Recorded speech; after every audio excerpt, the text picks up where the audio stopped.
Bismillahirrahmanirrahim. Assalamualaikum warahmatullahi wabarakatuh. Alhamdulillah wassalatu wassalamu ala Rasulillah wa ala alihi wa sahbihi wa mawalah wa la hawla wa la quwata illa billahi wa ba'du. Alhamdulillah, di subuh kali ini kita bisa diperjumpakan kembali di mushola hotel ini. Mudah-mudahan Allah Subhanahu wa taala memberikan keistiqomahan kepada kita sehingga kita terus bisa melaksanakan ibadah kepada Allah Azza wa Jalla dan terus menuntut ilmu. Salawat dan juga salam tentunya tetap kita hadiahkan kepada Rasul kita Nabi besar Muhammad sallallahu alaihi wa ala alihi wasallam. Sebagaimana yang sudah kita sepakati, kita akan membahas di pagi hari ini tentang bahaya istidraj. Apa istidraj? Bagaimana bentuk-bentuk istidraj? Apa bahayanya?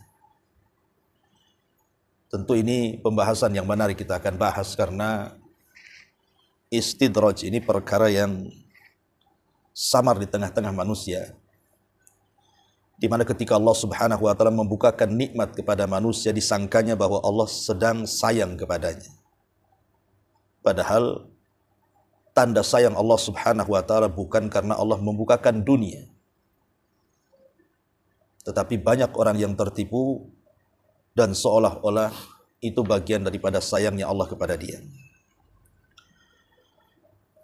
Dalam sebuah hadis yang dikeluarkan Al-Imam At-Tirmidzi, dan hadis ini juga dihasankan oleh sebagian para ulama, Nabi SAW mengatakan, ma yazalul bala bil mu'min wal mu'minati fi nafsihi wa waladihi wa malihi hatta yalqallaha ta'ala wa ma alaihi khati'ah.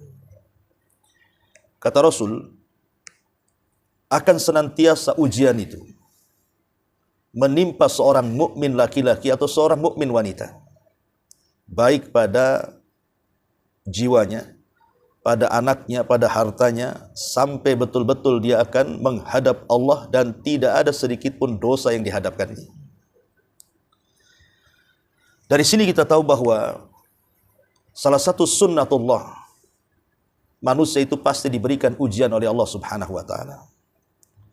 Karena ada 3 kepastian yang pasti berlaku kepada manusia.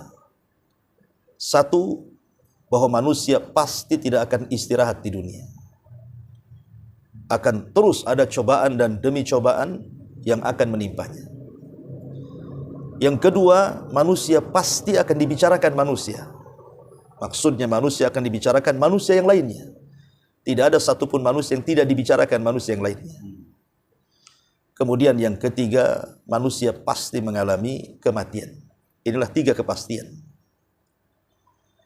Makanya Allah Subhanahu wa taala mengatakan dalam surah Al-Ankabut ayat kedua dan ketiga itu, ahasiban nas an yutraku an yaqulu amanna wa hum la yuftanun wa laqad fatanna alladhina min qablihim fala ya'lamanna Allahu alladhina sadaqu wa la ya'lamannal kadzibin. Apakah manusia itu mengira setelah mereka mengucapkan kami beriman, tiba-tiba mereka tidak diuji? Tidak. Kami sudah menguji orang-orang sebelum mereka, supaya Allah mengetahui siapa di antara mereka yang jujur keimanannya dan siapa di antara mereka yang dusta keimanannya. Artinya, manusia itu akan senantiasa diberikan ujian oleh Allah Subhanahu wa taala. Baik dari jiwanya, mungkin dengan sakit, bahkan sampai kematiannya. Baik dengan anak-anaknya, mungkin dia durhaka kepada orang tuanya. Baik dengan hartanya, boleh jadi kemudian memfitnah hidupnya. Masalahnya, di sana ada orang-orang yang sedikit ujian, tetapi Allah Subhanahu wa taala bentangkan nikmat kepada mereka. Usahanya dimudahkan padahal tidak pernah salat. Kekayaannya ditambah padahal dia kikir. Dunianya dibentangkan padahal terus di atas kemaksiatan. Lah, itulah yang disebut dengan istidraj namanya. Dalam sebuah hadis Nabi sallallahu alaihi wasallam mengatakan, "Idza ra'aitallaha yu'til 'abda minad dunya 'ala ma'asihi ma yuhib, fa innama huwa istidraj." Apabila engkau melihat Allah Subhanahu wa taala memberikan yang banyak, dimudahkan rizkinya, dimudahkan usahanya, dimudahkan ekonominya, padahal dia di atas kemaksiatan yang ia suka melakukannya.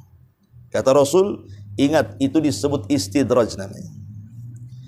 Kemudian Nabi SAW membacakan satu firman Allah Azza wa Jalla, surah Al-An'am ayat 44. Apa kata Allah? Falamma nasu ma dzukkiru bih fatahna alaihim abwaba kulla syai'in hatta idza farihu bima utu akhadnahum baghtatan fa idahum mublisun. Maka tatkala mereka melupakan peringatan yang telah diberikan Allah kepada mereka, diperintah itu malah pula mengerjakan. Lupa mereka bahwa di sana ada perintah, ada larangan. Maka kami pun akan buka semua pintu-pintu kesenangan kepada mereka. Orang-orang yang lupa itu. Sehingga apabila mereka di atas kegembiraan dengan dunia yang dicapai mereka, tiba-tiba azab datang sekonyong-konyong kepada mereka, maka mereka pun terdiam putus asa. Lihat bagaimana ayat ini menjelaskan. Ada sebagian orang itu yang ketika di atas kenikmatan dunia kepada mereka, mereka dilalaikan untuk berzikir kepada Allah Azza wa Jalla. Tapi kita bisa saksikan, ada orang-orang yang kemudian tanpa sadar akhirnya Allah azab di dunia sebelum akhirat. Tapi ada juga yang Allah biarkan sedemikian rupa mereka menikmati dunia, tapi ujian sedikit menimpa mereka. Bukan berarti kemudian mereka tidak akan diazab. Ada hari perhitungan di hadapan pengadilan Allah tentunya, kelak pada hari kiamat. Sebab kalau seandainya orang-orang yang diberikan kesenangan di atas kezaliman mereka tidak diberikan hukuman, maka ini tidak menunjukkan keadilan Allah. Kalau ada orang yang kemudian mengambil harta manusia, kemudian dia menikmati apa yang ia ambil itu, kemudian dia bersenang-senang di dunia tanpa ada azab di akhirat, mana keadilannya? Kasihan orang-orang yang dizalimi akhirnya. Tapi Allah Subhanahu wa taala Maha Adil. Tidak di dunia, di akhirat Allah Subhanahu wa taala akan mengazab mereka. Kita lihat dalam Al-Qur'an itu ada kisah namanya Ashabul Ukhdud. Kisah Ashabul Ukhdud itu dijelaskan dalam surah apa? Dalam surah pendek dalam juz amma. Qutila ashabul ukhdud an-nari dzatil waqud. Dalam surah Al-Buruj, Allah Subhanahu wa taala menjelaskan bagaimana ganasnya Ashabul Ukhdud itu ketika membakar 20.000 orang-orang yang beriman.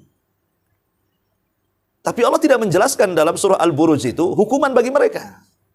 Padahal mereka sudah membakar orang-orang yang beriman itu 20.000 lebih, disebutkan oleh Ibnu Katsir itu. Dimasukkan ke dalam parit api. Tapi mereka tidak dijelaskan dalam Al-Quran, kok dibiarkan sama Allah, tidak diberikan hukuman. Maksudnya di dunia. Bukan berarti mereka tidak diberikan hukuman di dunia. Di akhirat, Allah Subhanahu wa taala menjelaskan bahwa mereka akan diazab dengan azab bakar. Artinya mereka akan dimasukkan ke dalam neraka. Makanya hati-hati seorang yang diberikan kekayaan di atas kemaksiatannya, kalau kemudian dibiarkan oleh Allah Subhanahu wa taala, bukan berarti Allah sayang kepada dia, tapi dia harus lebih hati-hati. Jangan-jangan Allah Subhanahu wa taala sedang membiarkannya untuk satu waktu Allah mengazabnya, naudzubillah. Ma'asyiral muslimin yang dimuliakan Allah Subhanahu wa taala, disebutkan dalam surah Asy-Syu'ara ayat 205 sampai 207. Allah Subhanahu wa taala mengatakan, "Afara'aita immatta'nahum sinin, tsumma ja'ahum ma kanu yu'adun, ma aghna 'anhum ma kanu yatamatta'un." Maka bagaimana pendapatmu jika kami berikan kepada mereka kenikmatan hidup bertahun-tahun, kemudian datang kepada mereka azab yang telah diancamkan kepada mereka, niscaya tidak berguna bagi mereka apa yang mereka nikmati selama ini. Terkadang ma'asyiral muslimin yang dimuliakan Allah Azza wa Jalla wa tufillah, ada orang-orang itu yang ketika di dunia hidupnya tidak pernah sengsara, tidak pernah susah, mulai dari lahir sampai dia mati senang terus. Boleh jadi mungkin ayahnya orang kaya, orang tuanya bergelimang harta, tiba-tiba meninggal, dia mendapatkan warisannya. Artinya bukan jerih payah dia punya kekayaan itu. Akhirnya boleh jadi mungkin warisan itu dikembangkannya, akhirnya dia makin kaya, seolah-olah hidupnya tidak pernah sengsara, senang saja sampai dia mati. Tapi kata Nabi SAW, ada manusia yang hidupnya di atas kesenangan sampai dia mati, tetapi Allah takdirkan termasuk penduduk neraka. Maka Allah akan panggil orang itu. Kemudian Allah akan celupkan satu kali ke neraka. Kemudian akan diangkat kembali. Kemudian Allah katakan, wahai fulan, apakah engkau mendapati di neraka itu secuil kenikmatan? Dia mengatakan, ya Rabb, tidak sama sekali. Bahkan menghilangkan memori kalau dia itu pernah senang. Jadi, kesenangan di dunia yang ia rasakan dari lahir sampai mati, dengan dicelupkannya dia ke neraka satu kali celupan, melupakan memori semua yang pernah dia alami di dunia. Subhanallah. Coba bayangkan bagaimana dahsyatnya neraka di sini.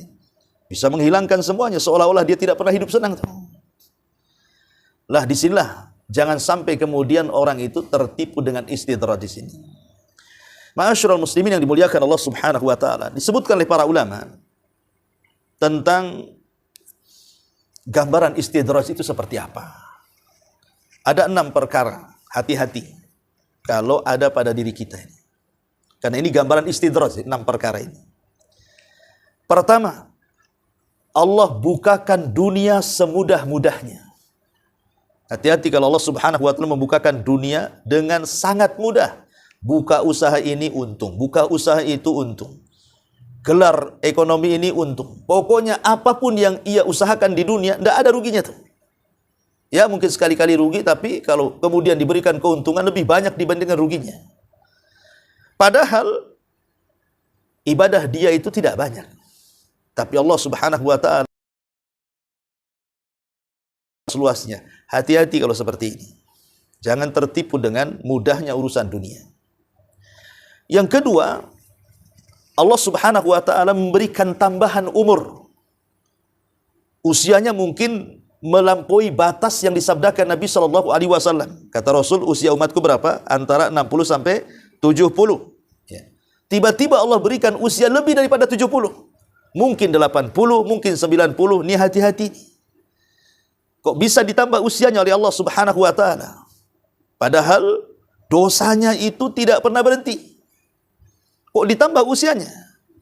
Sementara ada anak-anak muda mati sebelum batas usia yang ditetapkan Nabi SAW. Mungkin di usia 40 tahun dia meninggal, mungkin di usia 45 dia meninggal. Ini 80 tahun tak mati-mati. Lah kalau diberikan usia panjang ini, sementara dia masih melakukan dosa, nih jangan-jangan istidraj nih. Karena umur ini kan nikmat dari Allah kan. Kata Nabi SAW, sebaik-baik manusia itu man tala umruhu wa hasuna amaluhu. Sebaik-baik manusia itu kalau Allah panjangkan umurnya, tapi baik pula di amalnya. Tapi seburuk-buruk manusia itu man tala umruhu wa sa'a amaluhu. Tapi ada orang yang dipanjangkan umurnya, buruk pula di amalnya. Hati-hati nih. Kalau buruk amalnya kemudian kok dipanjang-panjangkan umurnya, jangan-jangan ini istidraj. Ya. Ini yang kedua. Yang ketiga, boleh jadi Allah Subhanahu wa taala menunda azabnya. Harusnya sudah diazab orang kayak gini tuh, mungkin karena kezalimannya itu. Kan ada hadis Nabi SAW, ada 2 perkara yang hukumannya itu Allah segerakan di dunia sebelum akhirat. Kata Nabi SAW, ma min dzambin ajjalallahu uqubatahu fid dunya qabla al-akhirah. Ada dosa yang disegerakan azabnya di dunia sebelum akhirat, kata Rasul. Apa itu? Al-baghyu wa qati'atur rahim. Orang yang suka melakukan kezaliman. Dengan kekayaannya dia zalim, karena orang kaya itu kan mudah melakukan kezaliman ya. Menzalimi diri sendiri dengan melakukan kemaksiatan kepada Allah, atau menzalimi orang. Datang ke tukang sihir, kasih duit, sihir si Anu, kan itu ya. Datang ke Samsing, kasih duit, pukul si Anu. Orang kaya itu mudah saja dia melakukan kezaliman. Tetapi dia hidupnya tidak pernah diazab di dunia. Harusnya orang ini kan disegerakan hukumannya itu. Atau orang-orang yang mutus silaturahim. Ini kalau Allah Subhanahu wa taala tunda azabnya di dunia, hati-hati. Ini jangan-jangan istidraj namanya. Kalau orang berlaku zalim kemudian tidak dihukum di dunia, Ini istidraj namanya. Hati-hati, di akhirat dia akan diazab oleh Allah Azza wa Jalla. Ini yang ketiga. Yang keempat, nikmat dunia yang terus bertambah. Tapi iman pula tak tambah. Ya. Dunianya ditambah, imannya tak tambah. Dunia ditambah, takwanya pula tak tambah. Dunia ditambah, ibadah pula tak tambah. Lah ini juga bagian daripada istidraj. Atau orang Allah mudahkan hidupnya, padahal maksiat tidak berhenti, atau boleh jadi dilancarkan rizkinya, padahal dia kikir, bakhil, sombong, tetapi seolah-olah bertambah dan bertambah rizkinya. Padahal Nabi SAW mengatakan, dalam setiap hari Allah mengutus malaikat kan, mendoakan di pagi hari itu. Siapa yang infak, Allah tambah. Siapa yang kikir, Allah tahan hartanya. Tapi orang ini kikir tak ditahan pula hartanya itu. Malah ditambah-tambah pula sama Allah. Nih hati-hati. Orang seperti ini disebut istidraj namanya. Lah inilah 6 perkara. Kalau ada pada diri kita, maka berhati-hati. Karena ada sebuah kata-kata emas dari para ulama salaf. Bagus sekali kata-katanya. Apa kata ulama salaf ini? Khif min wujudi ihsanihi ilaika. Takutlah jika kamu selalu mendapatkan kebaikan-kebaikan dari Allah Subhanahu wa taala. Khif min wujudi ihsanihi ilaika. Wadawamu isa'atika ma'ahu an yakuna dzalika istidrajan. Sedangkan kamu tetap dalam kemaksiatan, jangan sampai kenikmatan itu justru menjadikan istidraj dari Allah. Kata ulama, takutlah kalau Allah Subhanahu wa taala terus ngasih kebaikannya, ngasih dunia, mudah usahanya. Justru kata para ulama, takutlah kamu kalau Allah terus berbuat baik kepada kita, sementara kita berbuat jahat kepada Allah. Jangan-jangan ini istidraj. Karena begini di masyarakat ya, kadang orang awam itu, dan saya pernah mendengar ucapan mereka itu, jadi kalau seandainya Allah Subhanahu wa taala memudahkan usahanya, akhirnya dia kaya raya, seolah-olah itu tanda Allah sayang kepada dia katanya. Tapi sebaliknya kalau hidupnya belangsak gitu ya, melarat, susah ekonomi, itu dia suudzon kepada Allah, seolah-olah Allah benci pula sama dia. Dan itu digambarkan dalam Quran kan, kalau diberikan kekayaan dia mengatakan apa? Rabbi akraman. Allah sedang memuliakan aku katanya. Tapi kalau ditahan rizkinya, Rabbi ahanan. Rabbku sedang menghinakan aku. Ikhwan, orang kaya ataupun orang miskin itu bukan tanda Allah sayang. Ya. Karena namanya kekayaan itu bersyarikat masalahnya. Orang mukmin bisa kaya, orang kafir bisa kaya. Tanda sayang dari mana? Ya. Sulaiman kaya, Qarun juga kaya. Apakah kemudian Qarun dicintai Allah? Kan tidak juga. Kalau Allah cintai, kenapa Qarun dimasukkan neraka? Jadi kekayaan dunia ini bersyarikat antara mukmin kafir, bahkan antara manusia dan binatang. Jadi apa yang dibanggakan dengan kekayaan? Toh juga berserikat semuanya. Makanya itu bukan tanda sayang. Boleh jadi itu tanda istidraj. Allah sedang menyuapi kita dengan kekayaan, sementara kita tidak paham bahwa itu adalah istidraj, akhirnya hidupnya celaka.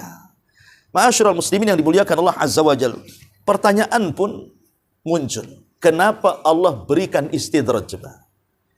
Kenapa Allah itu biarkan si fulan itu jadi kaya terus makin kaya, yang miskin pula makin miskin? Kenapa Allah Subhanahu wa taala membuat mereka seperti itu? Kenapa nggak diazab saja orang-orang kayak gitu itu? Sudah maksiat tapi diberikan kekayaan pula kan itu. Ada apa dengan Allah ini? Karena ada orang yang kemudian menganggap tidak adil. Kenapa saya hidupnya miskin terus kok si anu kaya terus? Kenapa saya ini susah terus hidupnya kok si anu itu senang terus kan itu? Tentu akan terbentik pertanyaan seperti ini. Ya. Pertama, kenapa Allah Subhanahu wa taala melakukan seperti itu? Membiarkan si kaya makin kaya padahal di atas kemaksiatannya. Pertama karena sebenarnya Allah sedang memberikan waktu kepada mereka. Bertobat enggak? Ya. Kembali enggak? Sadar enggak? Taat enggak kan itu? Dibiarkan itu. Yang kedua, sengaja Allah Subhanahu wa taala menumpuk-numpuk dosanya. Dari tumpuk-tumpuk dosanya itu sampai pada waktunya dosa itu yang akan membinasakannya. Atau yang ketiga, sengaja Allah menyesatkannya sesuai dengan keinginannya. Kan Allah sudah berikan jalan nih, ini jalan yang baik. Dia memilih jalan yang tidak baik, itu kan kehendak dia. Tetapi ingat Allah Subhanahu wa taala katakan apa? Falamma zagu azagallah. Kalau mereka berpaling, Allah palingkan sekalian. Nuwallihi ma tawalla. Kami palingkan sesuai dengan selera mereka berpaling. Jadi Allah Subhanahu wa taala membiarkan mereka seperti itu karena keinginan mereka untuk berpaling, dan keinginan mereka untuk tidak tobat, dan keinginan mereka untuk mengikuti hawa nafsu. Makanya kenapa Allah Subhanahu wa taala biarkan mereka seperti itu. Sampai pada waktunya kata Allah, wa numli lahum inna kaidi matin. Kami biarkan mereka seperti itu, tapi ingat, tipu dayaku sangat manjur kata Allah. Tidak di akhir hayatnya, di dunia atau di akhirat kelak Allah azab Subhanahu wa taala. Lihat, dan saya saksikan juga ada orang-orang yang kaya, kematiannya itu susah sekali. Terkadang dibuat koma berbulan-bulan loh, dia kan merasakan sakit yang luar biasa tuh.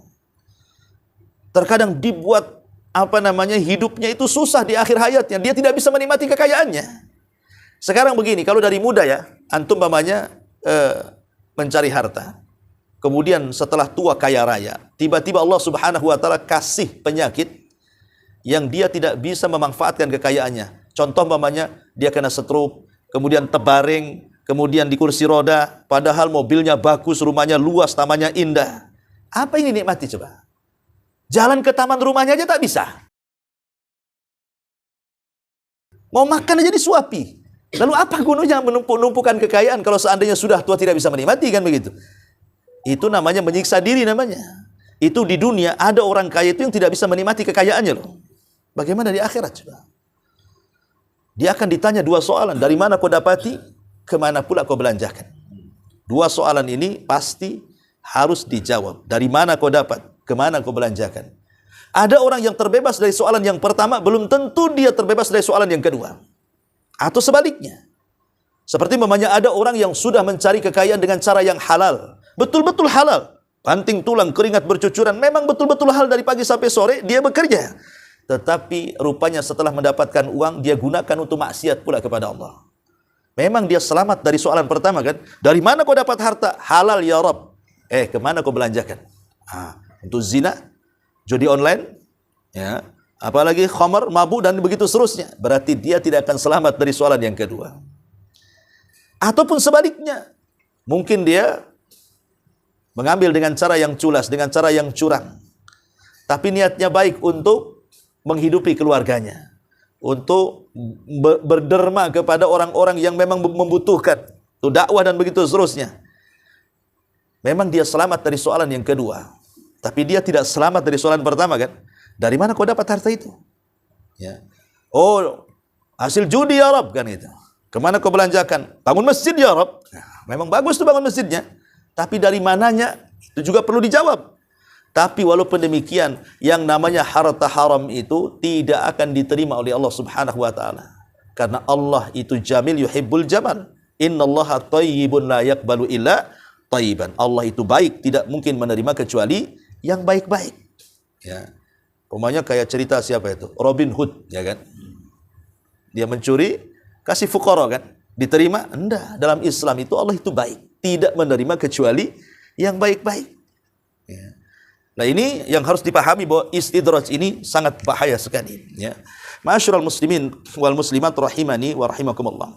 Adapun bahayanya istidraj ini, karena istidraj ini menyangkut dosa besar yang disebut dengan al-amnu min makrillah.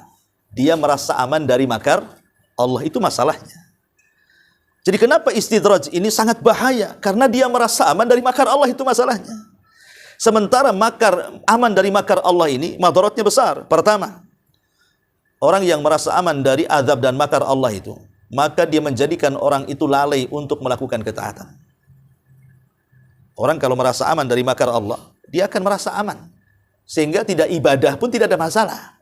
Toh juga sehat-sehat saja. Si anu tuh yang suka sholat tuh sakit banyak tuh. Asam uratnya, kolesterolnya, darah tingginya numpuk tuh. Ya. Saya tak sholat, sehat-sehat tuh. Akhirnya apa? Baik tak sholat katanya. Orang itu sholat banyak penyakit pula.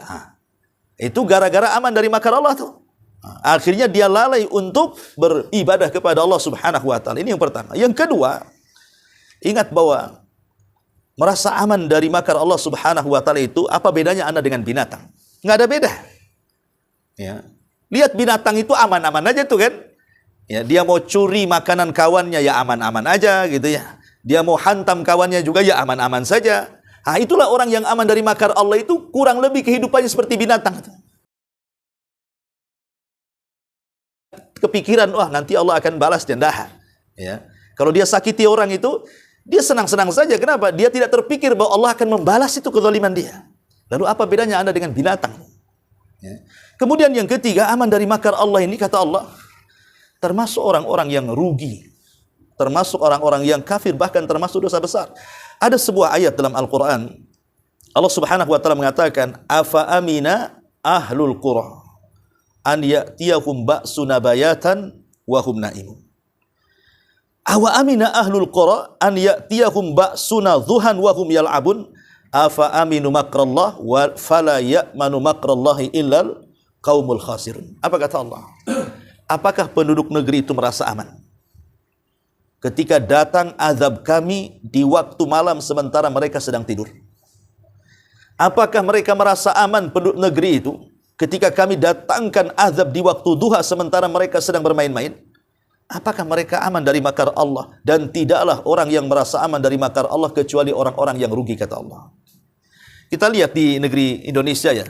Ya, kalau antum di Singapura mungkin jarang lah dengar musibah-musibah itu kan. Tapi di negeri saya di Indonesia ini macam-macam musibah itu. Ada tsunami, ada gempa, ada angin puting beliung dan angin-angin yang lainnya. Ada banjir. Dan itu tidak sedikit makan korban. Bukan 1-2 orang yang mati, bahkan sampai ribuan orang mati itu.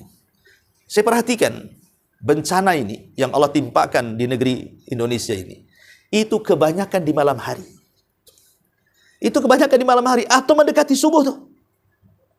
Seperti tsunami, gempa itu. Kenapa Allah subhanahu wa ta'ala buat seperti itu coba? Yang membuat manusia tidak persiapan. Tahu-tahu datang gempa, tahu-tahu datang angin, tahu-tahu datang banjir. Kenapa selalunya malam gitu kan? Inilah jawaban Al-Quran inilah. Bahwa manusia itu jangan pernah lalai. Allah bisa saja mengirimkan bencana sekonyong-konyong tanpa mereka sadari. Di saat itulah mereka belum bertobat, tiba-tiba Allah cabut nyawanya. Ini kan bahaya istidraj namanya. Nah inilah kalau sudah aman dari makar Allah ketika datang musibah seperti ini yang kita takutkan. Kalau seandainya kita meninggal di atas su'ul khatimah, na'udzubillah thumma na'udzubillah. Ma'asyiral muslimin yang dimuliakan Allah subhanahu wa ta'ala. Manusia yang sedang istidraj ini, hakikatnya dia tertipu dengan dunia sebenarnya. Lah sementara dunia sendiri, kata para ulama disebutkan tentang hakikat dunia itu. Dunia ini banyak kerusakannya, ikhwan. Salah satunya disebutkan asbab min asbabi wuku'i ilal ma'asi. Ulama mengatakan bahwa dunia ini sirutugen, rahasia bejatnya orang, rahasia jahatnya orang itu karena dunia. Karena rata-rata orang-orang yang diberikan dunia biasanya mereka mudah untuk maksiat kepada Allah. Kenapa demikian coba? Ya gimana tidak maksiat ahli dunia itu? Wasilah maksiat di tangan dia. Ya kan? Sekarang kebanyakan maksiat itu kan pakai uang. Pakai uang, kebanyakan maksiat kan. Beli khamar pakai uang, zina pakai uang, judi pakai uang. Semua pakai uang, menzalimi orang aja pakai uang. Sehingga dunia itu wasilah kejahatan. Makanya wajar kalau ulama mengatakan bahwa dunia itu sirutugian, rahasia jahatnya orang itu karena dunia tuh. Dan itu disebutkan dalam Quran kan, kalla innal insana la yatgha an ra'ahu stagna. Sekali-kali manusia itu janganlah melampaui batas kalau dunia dibentangkan kepadanya. Karena umumnya kalau dunia sudah dibentangkan, kebanyakan melampaui batas kecuali Allah yang rahmati orang itu. Contoh umpamanya dalam Al-Quran saja ya, kisah Qarun. Ya. Anda tahu bahwa Qarun itu bukan orang biasa. Qarun itu orang soleh. Bahkan disebutkan dia seorang munawir. Wajahnya penuh dengan cahaya. Kenapa? Karena dia pakar pembaca Taurat. Jadi Qarun itu kalau baca Taurat, indah suaranya. Kalau di zaman sekarang lah kori-kori itulah ya. Yang diundang sini, suruh ngaji, suaranya melengking, indah. Lah Qarun seperti itu, diundang kemana-mana untuk membaca Taurat tuh. Saking indah suaranya si Qarun tuh. Tapi hidupnya miskin. Ya. Sampai satu hari dia datang kepada Nabi Musa. Agar didoakan kepada Allah. Supaya Allah berikan kecukupan kepada dia. Maka Nabi Musa pun mengajarkan banyak doa kepada Qarun. Akhirnya Qarun belakangan menguasai Ismul A'zam. Nama Allah yang sangat agung yang kalau berdoa dengan nama itu dikabulkan keinginannya. Sejak itulah Qarun akhirnya terus berusaha, berdoa, berusaha, akhirnya kekayaannya menambah, sampai tidak ada manusia yang lebih kaya dibandingkan Qarun sejak zaman Qarun sampai hari ini. Siapa yang lebih kaya daripada Qarun? Kuncinya saja yang bawa orang ramai dan kuat-kuat. Itu kuncinya, belum gemboknya, belum pintunya, belum gudangnya, kuncinya loh ya. Kalau kita kunci kecil kan itu. Qarun kunci besar. Tetapi ketika Allah Subhanahu wa taala uji seperti itu, bukannya Qarun makin soleh. Ketika datang syariat zakat, Nabi Musa mengirim orang untuk meminta kekayaannya. Disinilah mulai sombongnya si Qarun itu. Dan mengatakan apa? Enak saja Nabi Musa ngambil-ngambil hartaku katanya. Innama utituhu min ilmin indi. Ini kekayaan hasil jerih payah saya. Saya capek mencarinya. Ini kekayaan datang. Kata-kata Qarun ini menjadi simbol munculnya Qarun-Qarun yang lainnya sampai hari ini. Coba lihat. Ketika ada orang kaya mengatakan, ya wajar saja saya kaya. Saya sekolah tinggi. S1, S2, S3, doktor, profesor. Masa profesor miskin? Nah, kan itu. Ya wajar saja saya kaya. Saya ini pilot. Saya dokter. Saya ini pengusaha. Saya ini bos. Saya punya... Subhanallah. Ya. Seolah-olah kekayaan itu karena kecerdasan dia. Karena title dia. Bukan. Banyak orang miskin kaya juga. Artinya banyak miskin pendidikan. Kalau Allah bentangkan kekayaan, kaya juga. Di Surabaya itu ada orang kaya. Dah sekolah. Kan itu. Sampai masuk nomor urut keberapa di sana itu. Dah sekolah. Anak buahnya itu yang S1, S2, S3 doktor itu. Bosnya itu tak sekolah itu. Artinya dari sini bahwa kekayaan itu bukan dilihat dari kecerdasan kan. Itu rizki dari Allah itu kekayaan itu. Terkadang banyak orang yang sekolah tinggi pun tak kaya-kaya juga kan itu. Tapi banyak juga yang tidak sekolah kaya atau sebaliknya. Intinya bahwa kekayaan itu bukan karena kecerdasan kita. Kekayaan itu datang dari Allah Subhanahu wa taala. Cerdas ini sebab saja. Ya. Jangan kemudian disandarkan kekayaan itu kita yang dapati. Tidak, kekayaan itu anugerah dari Allah yang harus kita syukuri. Itu masalahnya. Ya. Jadi Qarun ini terkena istidraj. Maka kalau sekarang orang yang terkena penyakit istidraj, hakikatnya dia Qarun yang muncul di zaman sekarang itu. Karena dia merasa bahwa dunia sudah mengikatnya. Padahal dunia ini saya katakan tadi sebab terjerumusnya orang kepada kemaksiatan. Yang kedua, rata-rata permusuhan manusia, baik antar keluarga, baik antar tetangga, baik antar kawan, ini biasanya masalah dunia. Musuhan itu masalah dunia. Keluarga, masalah waris. Betapa banyak orang perang gara-gara waris kan? Di negeri kita ini kalau lihat berita, di negeri saya di sini, Masya Allah, ada saja orang bunuh-bunuhan gara-gara waris. Yang lebih, dia bunuh pemilik hartanya supaya cepat dapat waris. Dia bunuh bapaknya tuh, biar cepat dapat waris. Ada juga seperti ini. Ya kalau antara saudara yang dapat waris mungkin wajar kan, karena ingin dapat banyak, yang ini ingin dapat lebih. Ini dibunuh bapaknya supaya cepat warisannya keluar. Ingat dalam Islam, kalau dia membunuh pemilik waris, maka sampai kiamat dia tidak dapat waris. Memang begitu hukumannya. Ya, barang siapa yang membunuh ahli waris, pemilik harta warisan, maka selamanya ahli waris tidak akan dapat warisan sampai kiamat. Tapi ini terjadi kan? Atau mungkin antar tetangga hasad. Hasad. Kenapa kok si Anu itu senang kali rumahnya mudah pula ditingkat jadi 2, jadi 3, akhirnya darahnya naik itu. Si Anu naik rumahnya, dia pula darah naik. Satunya naik darah, satu naik rumah. Ya kan? Tengok pula dia beli kereta bagus pula kan gitu. Dia naik kereta, ini naik ambulan. Sakit. Nah, dibawa ke rumah sakit kan gitu. Karena naik darahnya, darah tinggi akhirnya. Si Anu senang dia mati setruk kan itu. Kan inilah gara-gara seperti ini, harta ini kan yang mengundang orang itu bermusuhan kan itu. Antar kawan, berbisnis umpamanya kan. Satu zalim dengan yang lainnya. Makanya Allah mengatakan apa? Wa inna katsiran minal khulata la yabghi ba'dhum ba'dha. Kebanyakan orang yang berserikat dalam bisnis itu pasti ada yang zalim. Pasti ada yang zalim. Allah yang mengatakan seperti itu. Jadi kalau Anda ini 3-4 orang buat bisnis, ya, pasti ada yang zalim salah satunya. Mesti itu. Entah dia tidak amanah, entah dia berkhianat, entah dia bawa uang, entah ambil uang, mesti ada tuh. Makanya kadang-kadang orang tak mau berbisnis dengan orang kan, takutnya ditipu, takutnya kena zalim orang. Lah, ini semua gara-gara harta semuanya. Makanya kenapa orang-orang yang istidraj ini mereka tidak sadar, mereka sedang membuat permusuhan sebenarnya. Ya. Ma'asyiral muslimin yang dimuliakan Allah Azza wa Jalla, ya terkadang juga merubah segalanya. Dunia ini merubah segalanya. Dulunya istiqomah, ketika datang dunia, hilang istiqomahnya. Makanya Umar bin Khattab radhiyallahu an ketika dihabarkan bahwa Baitul Maqdis sudah runtuh dan dia disuruh untuk mengambil kuncinya. Karena ketika itu para pembesar orang-orang Nasrani yang ada di Baitul Maqdis itu tidak mau memberikan kunci kecuali langsung kepada Umar. Sementara Umar ada di Madinah. Ya. Maka Abu Ubaidah bin Jarrah mengatakan kepada pengawalnya, kirim surat ini, bilang sama Amirul Mukminin, datanglah dia ke Syam. Datang Umar ke Syam. Ya, dengan pakaian yang seadanya. Tidak berubah sama sekali. Ketika kemudian sampai di Syam, maka dia ingin melihat kondisi prajurit, kondisi tentara, termasuk kondisi jenderal perangnya Abu Ubaidah bin Jarrah. Masuklah dia ke tenda Abu Ubaidah bin Jarrah. Kagetlah Umar bin Khattab karena rupanya tidak ada barang-barang mewah. Tidak ada barang-barang yang ya layaknya seorang jenderal. Kalau sekarang jenderal mesti rumah bagus, kereta bagus kan itu ya. Ini tenda tak ada apa-apa. Sampai Umar mengatakan, apa yang dimakan Abu Ubaidah? Maka orang-orang mengatakan, apa yang kami makan dia makan. Gitu. Maksudnya tidak ada beda antara prajurit dengan dia. Maka Umar pun menangis dan mengatakan, ya Abu Ubaidah, kulluna ghayyaratna dunya, katanya. Kami semua terubahkan dengan dunia, illa anta, kecuali kamu, katanya. Dunia merubah kami, tapi engkau kok tidak berubah dengan dunia, gitu maksudnya. Lah dunia ini, kata Umar bin Khattab, yang kita ambil petik hikmahnya adalah bisa merubah orang dunia ini.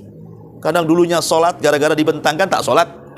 Ya, dulunya rajin ke pengajian, gara-gara dunia tidak pun muncul lagi di pengajian. Dulunya istiqomah baik dengan orang, ketika dunia jadi orang paling jahat. Begitulah dunia bisa merubah segalanya. Makanya kemudian Nabi SAW sampai mengkhawatirkan, lihat bagaimana keganasan orang yang hubud dunia itu. Rasul mengkiaskan dengan 2 serigala yang memakan seekor domba yang bersendirian. Bagaimana kalau ada 2 serigala, kata Rasul, sedang lapar, tiba-tiba ada seekor domba yang keluar dari kawanannya, sendiri dia. Pasti akan diterkam, dirobek, disobek, dimakan, pasti akan ganas. Kata Rasul, kejahatan 2 serigala ini ketika makan domba ini belum seberapa, kata Rasul, daripada orang yang rakus dengan dunia. Ya. Kenapa? Ya karena 2 serigala ini hanya membunuh 1 ekor kambing saja, kalau sudah kenyang selesai. Ya. Tetapi orang yang hubud dunia nggak akan selesai. Walaupun dia sudah mendolimi 1 orang, dia akan dolimi yang lainnya. Dia akan mendolimi yang lainnya. Dia akan mendolimi, dan begitu seterusnya tuh. Itulah Nabi SAW mempermisalkan bagaimana bahayanya hubud dunia, dan itu diakibatkan daripada al-istidraj tadi. Di sinilah maka pandai-pandailah bersyukur kepada Allah Subhanahu wa taala kalau Allah berikan nikmat kepada kita. Minimalnya bersyukur itu ada beberapa rukun ya untuk mengakhiri kajian kita. Pertama, bahwa kita harus menasabkan nikmat itu datang dari Allah. Jangan seperti Qarun, dia menasabkan nikmat itu datang dari diri dia. Yang kedua, jangan sampai nikmat itu dibelanjakan kepada selain Allah, tapi belanjakanlah di jalan Allah Subhanahu wa taala. Kemudian yang ketiga, bahwa nikmat itu betul-betul digunakan dalam rangka ketaatan kepada Allah Subhanahu wa taala. Diberikan usia panjang ya untuk ibadah, diberikan harta ya untuk membantu saudaranya, diberikan apapun dari kenikmatan dunia ini, maka jangan sampai terlalaikan, karena bagaimanapun dunia ini bisa menipu seseorang dan bisa menjadikan jahatnya seseorang dan bisa menjadikan dia tanpa sadar diseret oleh Allah Subhanahu wa taala ke dalam jahanam. Wallahu alam, ini yang bisa saya sampaikan karena sudah hampir jam 6 juga. Baik, sebelum saya tutup, kita buat tanya jawab saja. Silahkan. Kalau ada yang mau tanya atau yang mau jawab juga nggak apa-apa. Silahkan Pak Sukiman.